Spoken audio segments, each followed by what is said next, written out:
Imagine yourself sitting on a comfortable sofa at the end of a long and demanding day. The lights in the room are dim, and the only significant glow comes from the small screen held firmly in your palm. You reach for your phone, and with a simple, practiced flick of your thumb, you begin to scroll. You see a short video about a faraway travel destination, then a quick clip of a new cooking recipe, and perhaps a brief update about a recent scientific discovery. You feel completely in charge of this moment. You believe that every second you spend watching a specific piece of content is a direct result of your personal interest and your conscious choice. You are the one moving the screen. You are the one deciding when to stop and when to move on. This is the standard experience of the modern user. It is a world where we believe our autonomy is absolute and our will is the only driver of our digital journey. We tell ourselves that we are using a tool, a simple piece of technology designed to entertain us and provide information on demand. However, beneath this calm surface of perceived freedom, something much more complex and invisible is happening. We are currently living in the hyper-predictive era, a time where every click you make is a data point and every half-second pause is a silent signal to a waiting system. While you think you are simply browsing, the predictive algorithm is working tirelessly in the background. It is not just watching you, it is learning the very rhythm of your curiosity. It is observing your patterns, measuring your reactions, and mapping the hidden contours of your deepest preferences.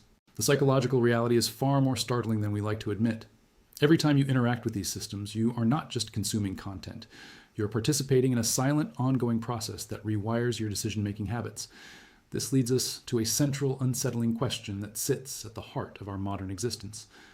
How many of your choices are still completely yours? If a system knows what you will like before you even see it, who is truly making the decision to click? To understand how we reach this point, we must look back at the history of our own biology. The human brain is a marvel of biological engineering, but it operates under a very specific and ancient constraint. Our evolutionarily adaptive brain is designed to conserve energy above all else. Thousands of years ago, this focus on efficiency was a survival mechanism. Our ancestors had to avoid unnecessary physical and mental exertion to ensure they had enough energy to survive until their next meal or to escape a sudden predator. Today, this drive for energy conservation still dictates how we think. Thinking deeply is expensive for the body. It requires glucose, intense focus, and significant time.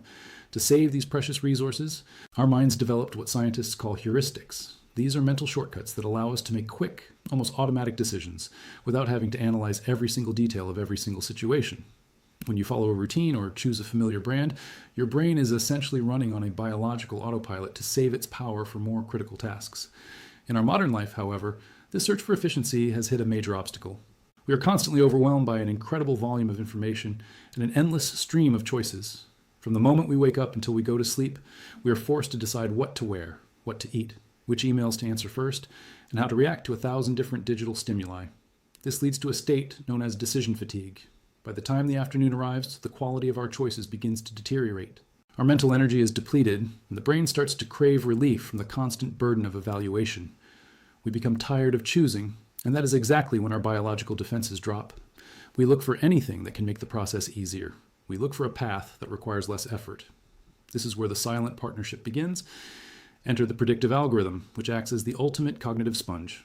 This system is not an adversarial force that tries to fight against you. Instead, it is perfectly designed to absorb your excess mental effort. It steps in exactly when you're most tired and offers you a frictionless experience. It sees that you are exhausted from a day of making professional and personal decisions. It understands your fatigue and offers a solution. By presenting you with exactly what you didn't even know you wanted to see, the algorithm removes the need for you to search, evaluate, or compare. It does the heavy lifting for you. This partnership feels incredibly beneficial at first. It is convenient, fast, and surprisingly accurate. It feels like having a personal assistant who knows your tastes better than your closest friends.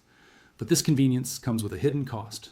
As the predictive algorithm absorbs more of your decision-making process, your brain begins to lean on it more heavily.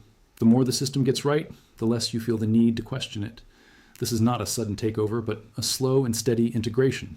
Your evolutionarily adaptive brain welcomes the help because it aligns perfectly with the ancient goal of saving energy. You start to outsource your judgment to the machine, allowing it to filter your reality and curate your world. The boundary between your original desires and the suggestions of the system starts to fade until it becomes almost impossible to tell where one ends and the other begins. We are entering a new phase of human behavior, where our preferences are no longer just discovered, but are actively shaped by the tools we thought we were controlling. Before we continue, subscribe to the channel and tell us in the comments where you're watching from. The relationship between the modern user and the machine is evolving into something deeper than mere usage. It is a fundamental shift in how we perceive our own agency and how we navigate the world of information. As we move forward, we must examine the hidden architecture that makes this influence so powerful and so difficult to detect in our daily lives. The process of cognitive automation has already begun, and the consequences for our mental autonomy are only just starting to reveal themselves. The predictability of the digital environment is the first pillar of this invisible architecture. Humans are naturally attracted to what is known and reliable. Thousands of years ago, predictability meant safety. If a specific path through the forest was safe yesterday, it would likely be safe today. The predictive algorithm understands this ancient biological drive perfectly. By consistently delivering content that aligns with our past behaviors, the system creates a sense of profound psychological comfort for the modern user. It is the feeling of coming home to a digital space that seems to understand your moods and your needs without you having to say a single word. When the environment is predictable, the brain can relax its vigilance. It lowers the barriers of skepticism because the system has proven itself to be a reliable source of satisfaction. This is not just a technological convenience. It is a direct appeal to our survival instincts.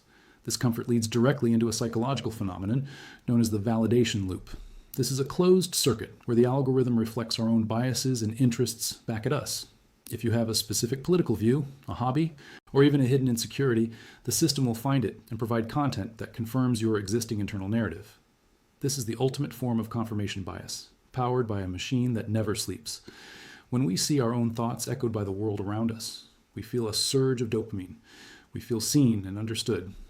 This creates an immediate and often unearned level of trust between the modern user and the technology. We begin to view the algorithm not as a cold piece of code, but as a silent partner that shares our values. This space, which we can call the validation loop, becomes a comfortable echo chamber, where our existing worldviews are never challenged, only reinforced. As this trust grows, we enter a state of cognitive automation. This is the point where the brain decides it no longer needs to exert the effort of critical evaluation. If the predictive algorithm has been right the last 10 times, our evolutionarily adaptive brain assumes it will be right the 11th time. We stop checking the source, we stop questioning the perspective, and we simply consume. This frictionless experience is addictive. Every time the system makes a successful recommendation, a small neural pathway is reinforced. Over months and years, these pathways become highways of habit. We are no longer making a choice. We are simply following a pre-existing groove that the system has carved into our psyche. This is the subtle erosion of judgment. We move from being active participants to passive passengers in our own cognitive journey. But how does this trust actually change who we are over the long term? It happens through what psychologists call micro-suggestions. These are not loud commands or obvious advertisements. They are subtle nudges that appear in the periphery of our digital vision. It might be a slightly different tone in a headline, a new color on a button, or a video that is just 1 degree removed from our usual interests. Individually, these nudges are almost imperceptible. However, they are cumulative. Imagine a ship at sea. If the navigator changes the course by only 1 degree, the passengers will not feel the shift. But if the ship travels for 1,000 miles, it will end up in a completely different continent. This is how microsuggestions work on the human mind. They slowly steer the direction of our curiosity and our values, one tiny click at a time. Think about a time you discovered a new artist or a new scientific concept. You likely felt a sense of pride in your discovery. You felt like an explorer who found a hidden gem in the vast ocean of the internet. But in the hyper-predictive era, this sense of discovery is often an illusion. It is a process of guided preference formation. The predictive algorithm identifies a potential new interest by analyzing billions of data points from millions of other users who are statistically similar to you. It then places that new interest in your path at exactly the right moment when your decision fatigue is high and your defenses are low. You click, you enjoy, and you believe that you found it yourself. You're completely unaware that the path was curated specifically for you to walk down. Your identity is being shaped by a system that predicts who you should become based on who you used to be. This is only possible because of the incredible neuroplasticity of the human mind. Our evolutionarily adaptive brain is not a static organ. It is constantly changing and rewiring itself based on the information it receives and the tasks it performs. When we spend hours every day interacting with a system that anticipates our needs and filters our reality, our brains physically adapt to that reality. We become incredibly efficient at processing the type of information the algorithm provides, such as short videos and quick emotional hits. However, we might begin to lose the ability to sit with boredom or to handle the friction of a choice that is not perfectly optimized. We are integrating with the machine on a biological level. The digital space has become the mirror. It is no longer just a window to the world. It is a reflection of our behavioral patterns, amplified and polished to keep us engaged. Every time we look into the screen, we see a version of ourselves that has been filtered through the priorities of the predictive algorithm. This creates a strange paradox. We feel more like ourselves than ever because we are surrounded by things we like, yet we are moving further away from the version of ourselves that could think independently. We are losing the ability to encounter the unexpected, the difficult, or the things that contradict our preferences. This loss of cognitive friction is changing the very fabric of how we perceive truth and how we form our personalities. The shaping of preference is invisible because it feels natural.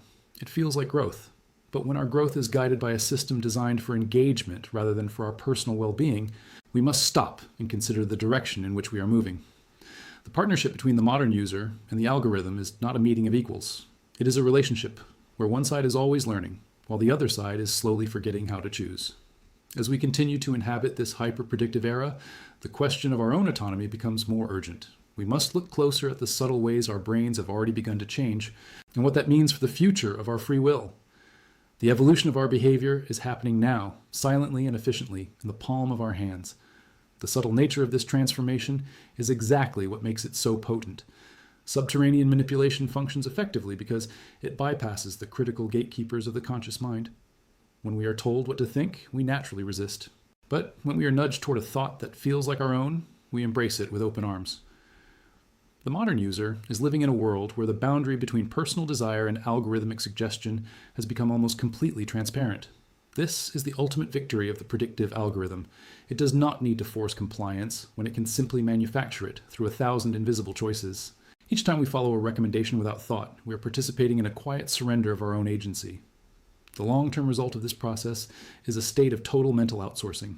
We have begun to delegate the micro-decisions that define our daily lives to automated systems.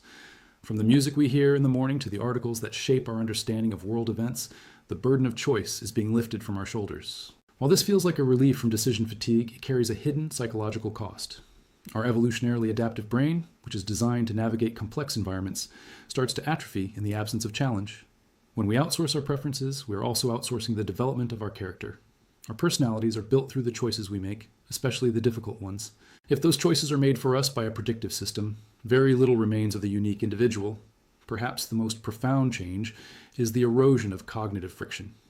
In the natural world, and throughout most of human history, information and choices came with a certain amount of resistance. We had to search for books, wait for the news, and navigate the messy, unpredictable opinions of people who disagreed with us. This friction was not a defect. It was a vital component of critical thinking. It forced us to pause, to weigh options, and to tolerate the discomfort of uncertainty.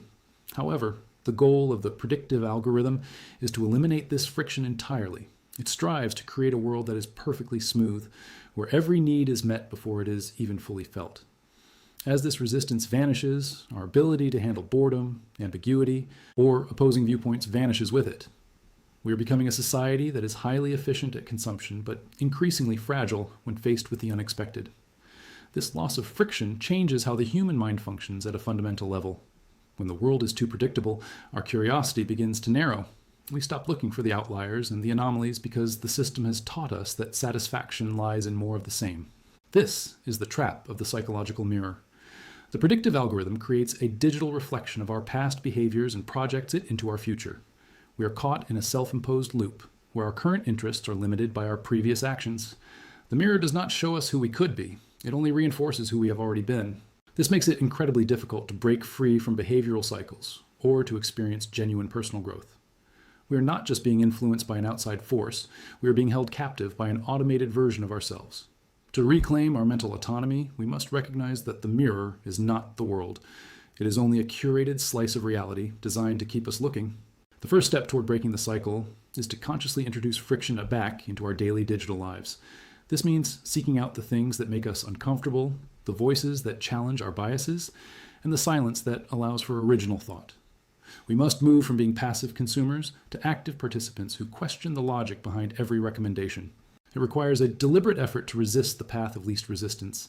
It means choosing to be bored occasionally, choosing to search for information manually, and choosing to step outside the validation loop that feels so safe. By doing so, we remind our evolutionarily adaptive brain that it was built for discovery, not just for obedience. In the hyper-predictive era, free will is no longer a given. It is a skill that must be practiced and defended every single day. True autonomy is found in the moments where we say no to the easy suggestion and yes to the difficult exploration. It is the ability to change our minds in the face of evidence, rather than having our opinions solidified by a machine. As we look toward the future, the partnership between the modern user and technology will only deepen. The predictive algorithm will become more sophisticated, and the nudges will become even more difficult to detect. But the human mind still possesses the power of awareness.